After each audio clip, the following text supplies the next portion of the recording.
Hey everybody, I'm Sweet Baby J, and let me tell you something. I have been in the house wanting to get out. Oh, we are fighting for our lives in these chaotic times. It is COVID-19. We are sheltered in place. We are masked up. We can't get out and play, but I want to play with you, so we're doing it virtually. How wonderful is that? And we know how to do it. Queer women cannot be down, baby, because we keep standing up. They have been trying to knock us down since the turn of the century. Centuries, let's go back. But I'm telling you what, baby, we keep going. We keep resisting and persisting. Oh, and thriving because we stand on the shoulders of those that have come before us. We have some exciting times ahead of us. And let me tell you, baby, I'm excited about it. We're having a virtual pride. Hey, everybody. Hey, everybody. Let me do my pride parade wave. Let's have ourselves a good time. You want to have yourself a good time? Then we're going to have ourselves a good time right about now, baby. Right about now. Come on. Hello, Lesbo Expo Palm Springs Pride 2020. Pamela means yeah. Happy Pride. Happy Pride. Purple light. Music has always been a life raft for me. It's what I have always used to get by and to thrive and survive, and certainly leaning on it right now in these COVID days. Here's a very new song. Very brief, to the point. It's called Time to Tear It All Down. Happy Pride. My country, 'tis of thee. What's the matter with you? Handing out liberty for the privileged few. No justice for the rest of us. You've been crooked and cruel. Time to tear it all down and build something new. Time to tear it all down and build something true.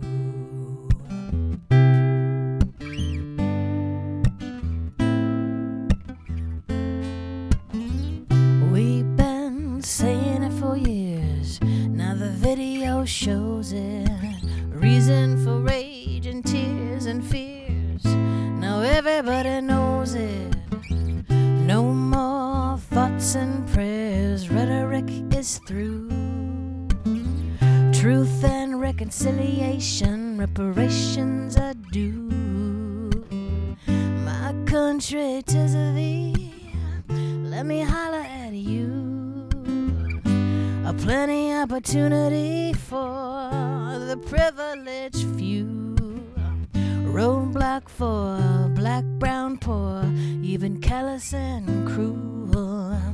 Time to tear it all down and build something new. Time to tear it all down and build something true. Happy Pride.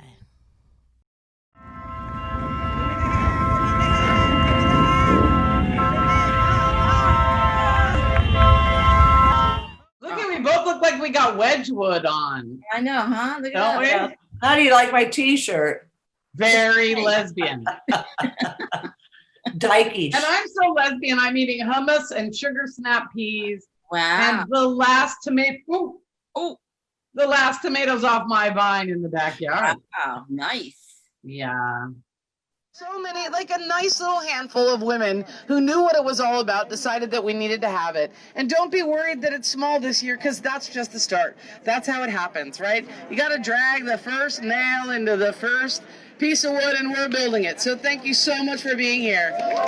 Right? It's uncommon to get a chance to pioneer anything these days, so count yourselves lucky to be the beginning of something spectacular like this, right? Also, I want to say that we have a lot to live up to, because Dyke Marches elsewhere are pretty freaking crazy.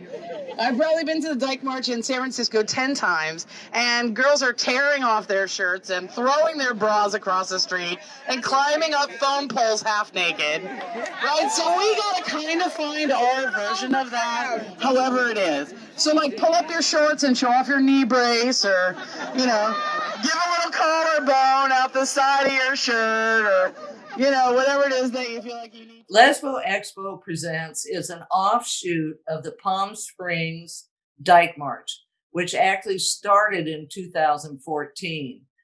We did our first Dyke March in 2015. We did that for 3 or 4 years. After a period of time, we thought in working with other women in the community and seeing what they wanted to diversify. They wanted entertainment.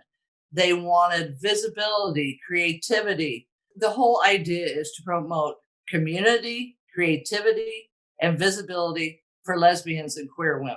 And then Melanie, you joined the front in 2016, did you not? I saw the first Lesbo Expo. It was Dyke March at the time, very first one, I believe. And I knew that I had to be involved with it. Just knew that I wanted to do something special, which was going to be a drum line.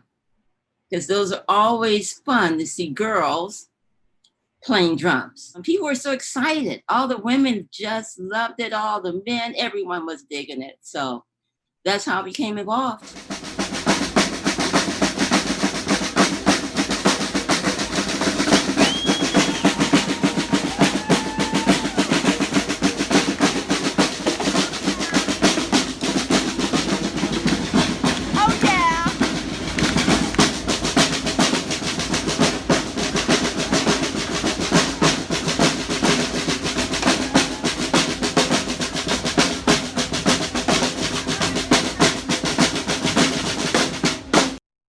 I think there's more in our future.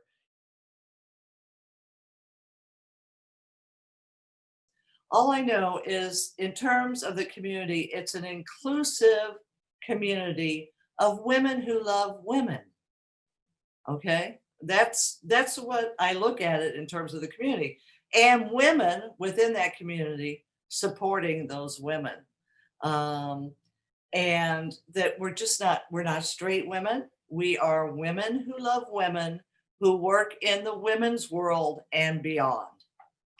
The theme for Palm Springs Pride this year is exist, persist, resist. And we added and thrive. Why do we do that? Because it's important. It's hard to have that kind of energy when, so much is going on and it's so political and so divisive and all this shit is happening.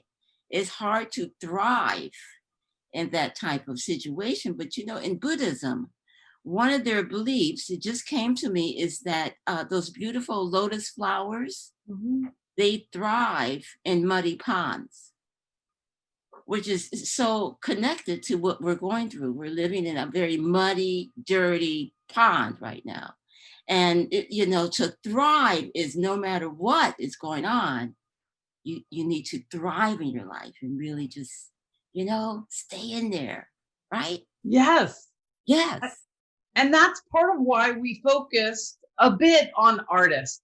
It's easy to pull the carpet out from us. Suddenly, there is no cruise ship, there is no resort, there is no nightclub, there is no dinner club. And so I was finding ways to thrive in that. And I watched, and other artists were inspiration immediately. Welcome to my living room. You guys are here with me in Yucca Valley, California. I moved here from Seattle because that's what happens when you don't do enough research. I guess you could say that the worst thing for me personally about the pandemic has been having too much time to deal with my own damn self and having to pay to upgrade to Pornhub Premium.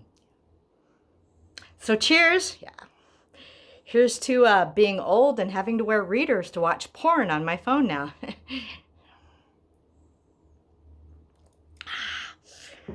So unfair. Here's one thing I'm noticing that's different about this format and performing in a club. It's having to look directly into my own face. Yes. Very strange. I don't know if I like myself yet. Hoping I can still win myself back. Anyway, so forging on, what's the stupidest thing you bought online during the pandemic? I bought this. It's a Dr. Plague mask. I bought it on Wish. I don't know why. I just had to have it for some reason. along with 17 other items that I probably won't get until Trump finally admits he fucked up by calling it a hoax. Yeah. I'm alone, you guys. That's the bottom line here. I'm single in the middle of Armageddon. And I couldn't even go out to meet anyone if I wanted to because there's nowhere to go, you know? Maybe Tinder isn't that bad anymore. Yeah, maybe I could just swipe right and meet somebody for a socially distanced walk. I don't know if you look like your profile picture in that mask. I mean, you're cute from this part of your nose up. I'll show you my face if you show me yours. And finally, I promise to love you until there's a vaccine. All right, you guys, you stay safe. Don't give up hope. You're not alone, you know. We'll all get through this. It's only 11 o'clock in the morning and it's been a very difficult day. Busy, and I'm freaked out about the coronavirus. I stopped at the marijuana dispensary.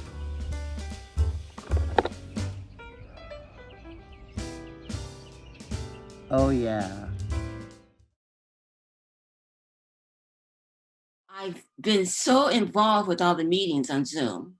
I mean, people are doing everything you can imagine. I mean, whatever you want to be doing, you can do.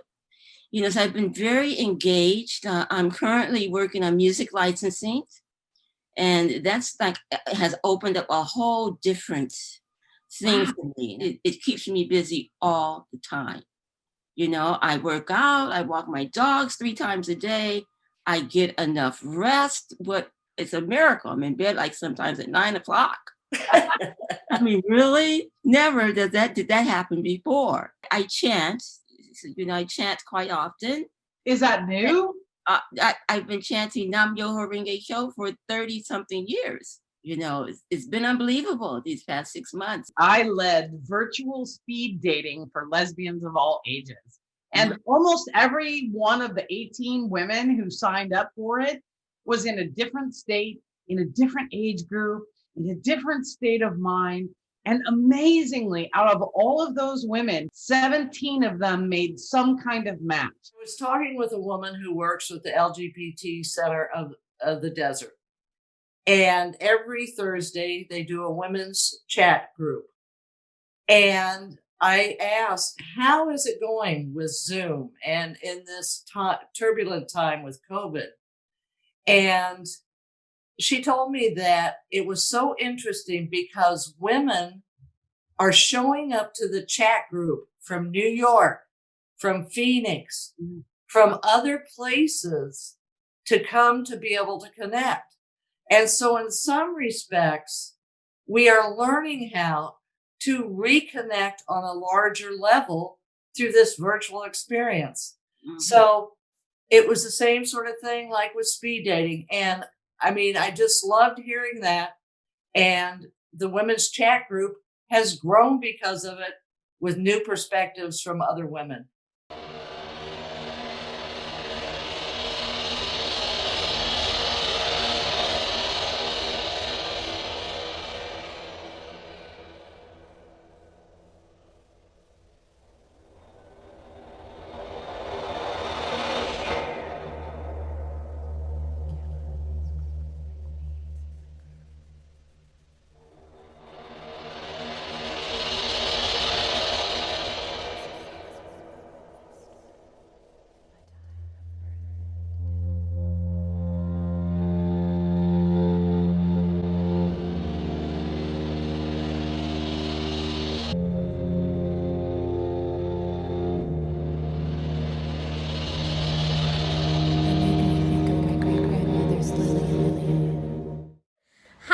I'm Jamie. Hi, I'm Robin, and we are the co-hosts of the podcast If These Ovaries Could Talk. We're also authors of this book right here, If These Ovaries Could Talk. It's just sitting the there. Things we learned about making an LGBTQ family. Yes, and we are thriving. We are thriving in so many ways. I don't think we're thriving. I am thriving at day drinking. Oh, I'm nailing that. I can run the blender like nobody's business. Yes. A little vodka, a little Shirley MacLaine moment. Or a box of wine. Let's be simple. We are thriving at... You're thriving at potty training. And cleaning up poop. I am thriving at cleaning poop out of a toddler's pants. I am thriving at yelling at my children when I should be patient and homeschooling. I'm you know what I'm thriving at? Making up with my wife. Yeah. I'm not thriving at that yet. I'm going to get better at that. Not because we're fighting a lot, but just because I'm thriving at that.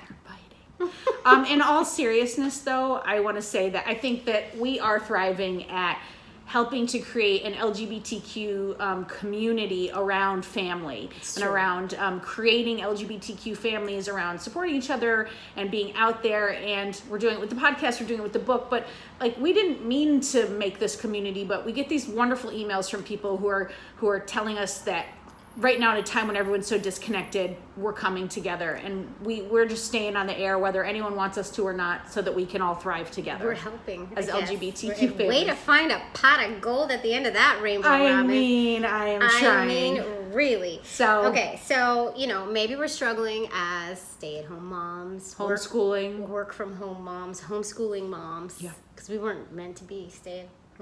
No, but we are thriving in spite of it, Jamie. We are thriving in spite 2020 will not shut down our ovaries. Right. That was weird. That was really weird. It was a little weird. That was weird. A little weird. The password is... Got it? Okay, you may uncover your eyes now. All right, so Suzanne, you go first. Ivory Coast. No. Miley. Dove. Soap. Yes. Very good. Very good. Oh, we forgot how immature I am when I play games. Okay. Didn't forget. Go. The thing's in the washing machine. What do you call it? Clothes. Laundry. No, yes, but what kind of laundry? Clean or? Dirty clothes. Dirty. Okay. What you have in your hand to turn the TV on? A remote. What's on the corners of your house or under your bed? You have to sweep them. Sweep them. Dust bunnies. Yes. What you eat the day after. The food the day after. Leftovers. Yes. You go into the bathroom to take a poop. Wait. Break. To clean yourself with water. To wash your face. Oh, what do you do? What do you do? In the bathtub. Shower, bath. Oh. What do you mean? You said bath. Poop. That's my favorite. It hasn't been an easy year in trying to figure out how to plug in and what to do. And I think it is imperative for everyone who watches politics or looks at politics is to always take a step back, think about it, react with your heart, and work with your community. And, good politics will follow. This is a poem entitled More Than One. I was the quiet one, except in school where I made the students laugh and the teachers cry. I was the abandoned one, too dark for my mother, too light for the black movement, too kinky-haired for the tribe. I was the mixed one who spoke only of a single ingredient, fitting myself into the times. I was the queer one, I was the femme one, with no discernible type, except butch, black, white, brown, no particular order. And then I learned I was not a one, but many, carrying my generations wrapped like a precious blanket around me, woven from Iowa, Wampanoag, and Cape Verde threads, wearing my wampum, not trading it, still making some laugh and making some cry. I did go to the march at the Ruth Hardy Park, at the very beginning of all of this. I felt it was imperative that I be there. I wasn't going to go because COVID was kicking in and everything was crazy. And I thought, I got to get there. I got to be there. I have to represent. And there were so many young people there. And I felt like there I was being a part, I was being political. 6 high school girls from India. Tell me how you feel about the energy that young women are bringing to the table. I mean, these young kids are standing up and they're serious. It's like no joke. And I'm so proud of them. I'm like, oh my God, that used to be me when I was younger. I was ready. I wanted to fight. Let's do this. And so to see that spirit in our youth is just, I love it, and they're so serious and, it's so important and they get that. No mistake. We are, every single one of us, under attack. This is ground zero of the struggle for social justice. I, Donald John Trump, do solemnly swear that I will faithfully execute the office of President of the United States and will And remember, the Constitution does not begin with I, the President. It begins with we the people. Sometimes we must put our bodies where our beliefs are. Sometimes pressing send is not enough. Remember Poland, where last month the government passed an anti-abortion law and 6 million women turned out in the streets and they had to change it. We reject the demonization of our Muslim brothers and sisters. No hate, no fear. Immigrants are welcome here. No hate, no fear. No human being is illegal. No hate, no fear. Immigrants are welcome here. No hate, no fear. Immigrants are welcome here. Out of the huts of history's shame, I rise. Up from a past that is rooted in pain, I rise. Feet on the ground. Feet on the ground. Not backing down. Not backing down. Those who still defend the supremacy of white male heteropatriarchy had better watch out. The next 1,459 days of the Trump administration will be 1,459 days of resistance. Resistance in the classrooms, resistance on the job, resistance in our art and in our music. We represent the powerful forces of change that are determined to prevent the dying cultures of racism, heteropatriarchy from rising again. I think the question at hand is, how have I dealt with 2020? What's going on with me in this crazy world? 2020 is the year of so much bubbling to the surface where we can see it. I mean, 2020, that's about clear vision, right? 2020 vision. And I think there are many things that I've never seen more clearly in my life. Sometimes the things that are wrong with society, they live a long time. It's kind of like having vermin in your house. You see signs, and you wonder what to do because it's not really worth pulling up the floorboards. What kind of a price do you pay to get rid of that hidden vermin? It's time to deal with it because we got 2020 vision right now. General bigotry, my gosh. Any of us that are LGBTQ know that it's always been there. We'll deal with it. Because vermin are not going to take over this house. It's time to yank up the floorboards if we have to, and we will. That's how I've dealt with 2020. I think the inclusivity is more than we ever imagined it could be. And it is about grabbing onto the best of the spirit that you cross paths with and lifting that up and bringing that into your heart. I give you my jacket when it's cold. I wanted you to have it. No, even in the moonlight, a cold night, I'll be here to give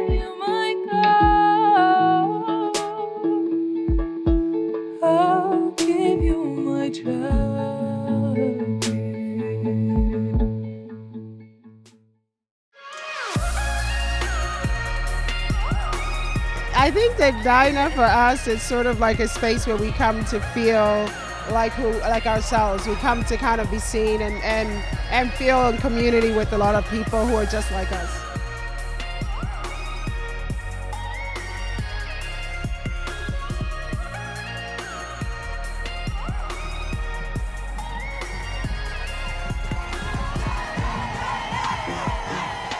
Everybody here always shows us so much love. You know, we're always gonna be part of the Dinah family. You know, if you think about it, I've been producing the Dinah for a generation. And so I've actually seen quite a few changes.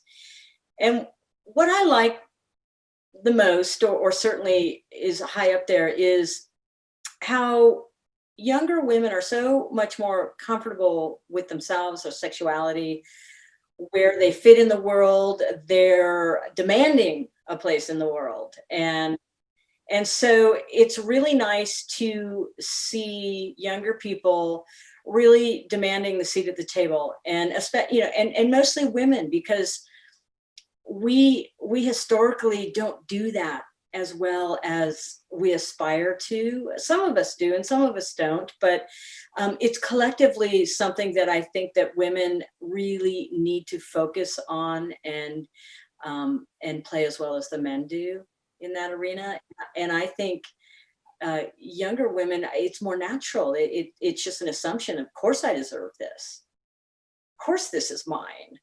Of course I want to be heard. And I think that's really powerful. That's what the Dinah stands for, being heard, living out loud. And so when I see younger women just naturally expressing that, I just think, well done, well done. There is a certain pride that we have in the struggle that we have all gone through to finally feel comfortable in our own skin.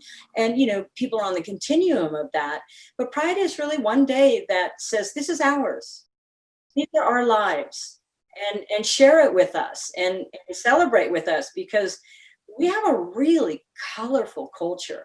We actually have a separate culture that umbrellas who we are as LGBTQIA. And it's really important to acknowledge that we all have very similar experiences. The coming out process, even still to this day, can always be difficult.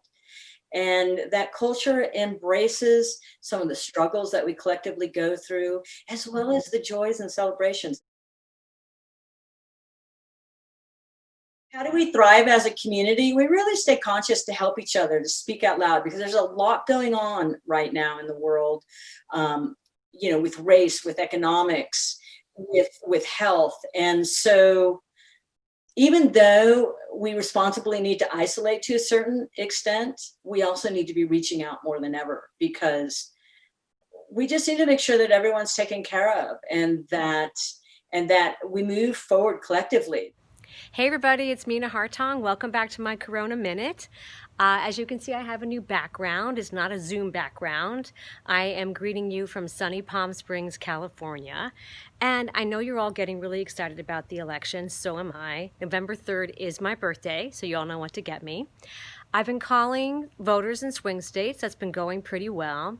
But I'm also a little bit worried about the election too, because I'm not really sure what I'm gonna do, you know, when my inbox stops saying things like, we're begging, Mina, this is over, this is terrible, this is the end. I think I'm gonna miss it. I'm also worried because I am a New Yorker and I'm in California and I haven't received my absentee ballot yet.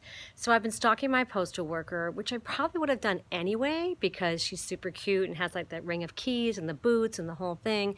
But now I'm like stalking her with purpose. So I ask her like every day if she has my ballot. I leave her like Gatorade and snacks and some of my clean underwear, you know, just in case she doesn't have time to do laundry. Postal workers are very busy right now. I haven't seen her in a while, so I hope she's okay. That's my time. That's my Corona Minute. Thank you so much for watching. Please stay safe and be like the lesbians and stay home. You grew up in a lesbian household. You attended Pride from a very early age. There was this very glamorous woman who kind of came into my view, and all of a sudden she starts talking with a really deep voice, and that was like my first memory of like drag and like being introduced to that kind of community, I guess, where things aren't always as they seem, but so colorful, so bright. And I just remember the energy from it. It was just a very like loving and welcoming, nothing exclusive. Everyone was able to participate and feel involved, and that was kind of my introduction, I guess you could say, to the community.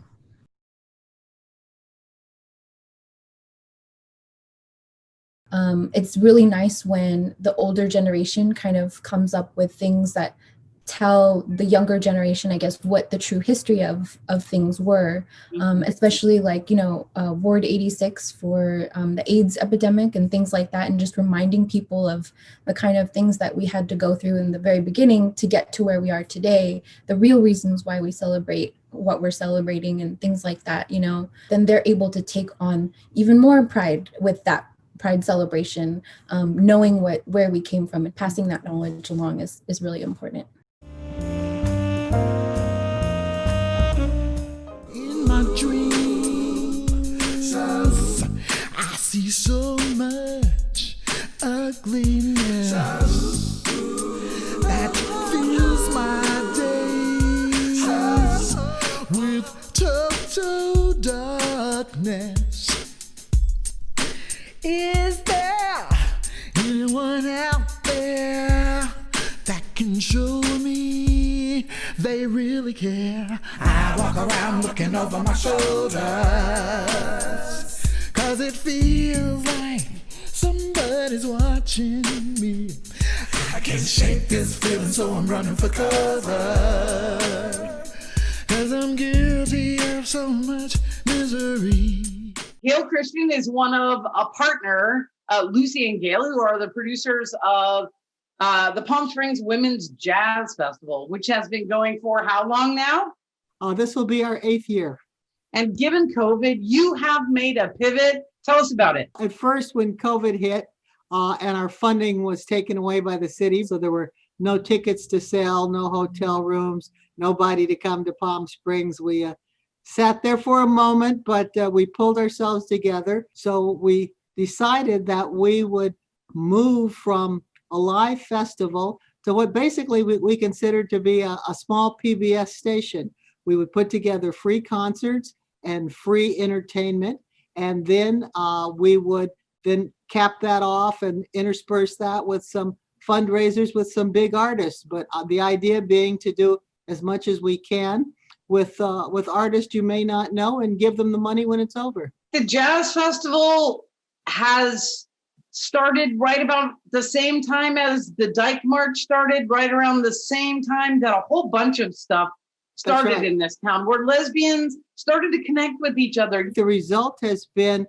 that Palm Springs has become probably one of the most vibrant lesbian communities in the country. I can't think of another place that has a large lesbian population that really sees itself as a community and works together as a community. And since the result of all that is power, and it's very important that lesbians and queer women have power. And as you know, as I always say, we're a little tired of being the guy's wives.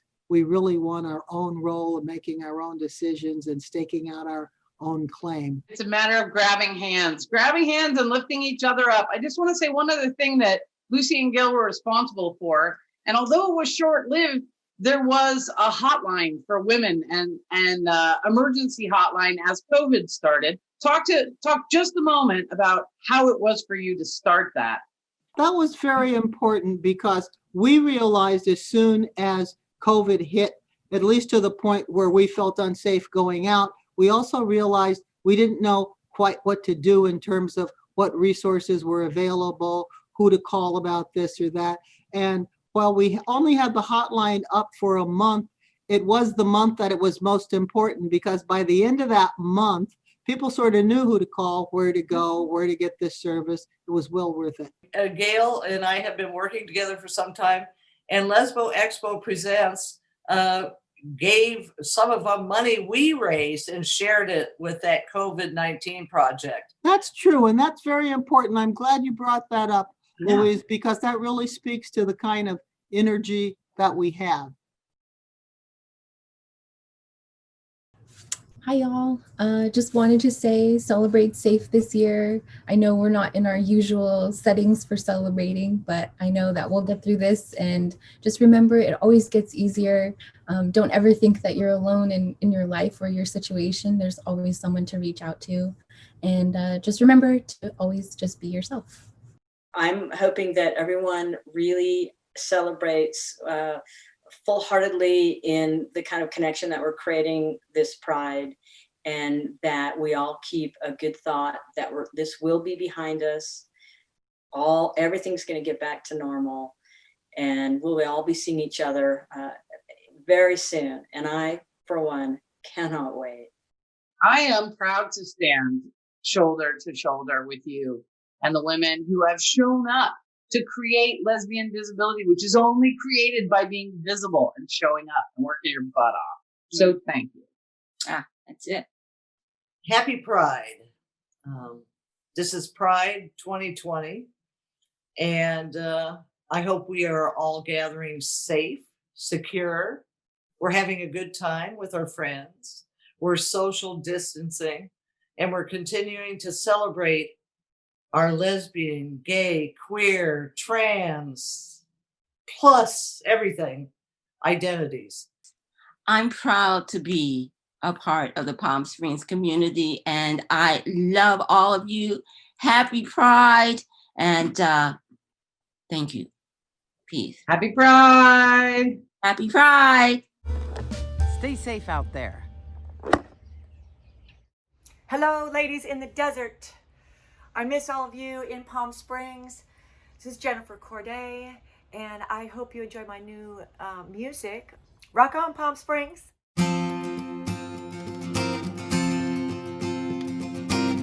When you're free falling and still entwined, when you're always hungry but still so satisfied, when your heart beats like thunder and love's on the brain, when you think about her it drives you insane, you know you found your anchor. She'll navigate when the tide swirls. She'll be the compass in your crazy world. That's when you know, oh, you know you found your anchor. 'Cause she's at the bow, she's at your back. She leads the way, and then she gives you slack.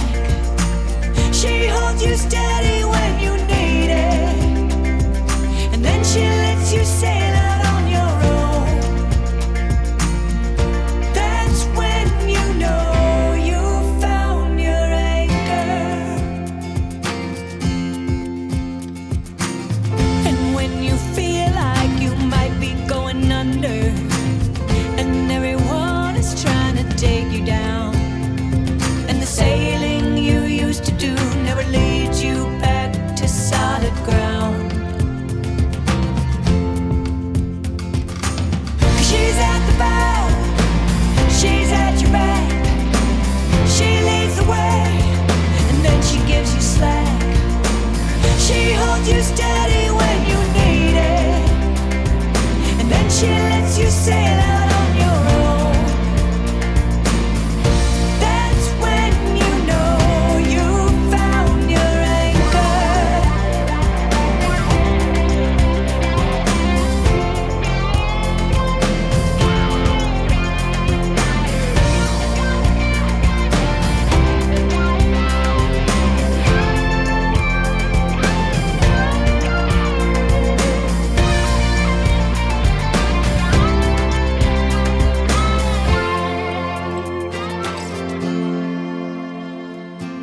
She'll tie you down when lightning strikes. When the storm rages, she'll hold you tight.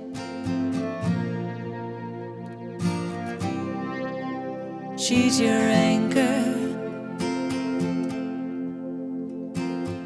And when the sun rises, you see the light. You'll see the harbor you've been looking for.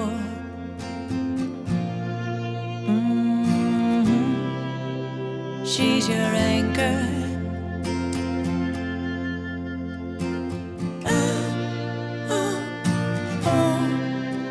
She's your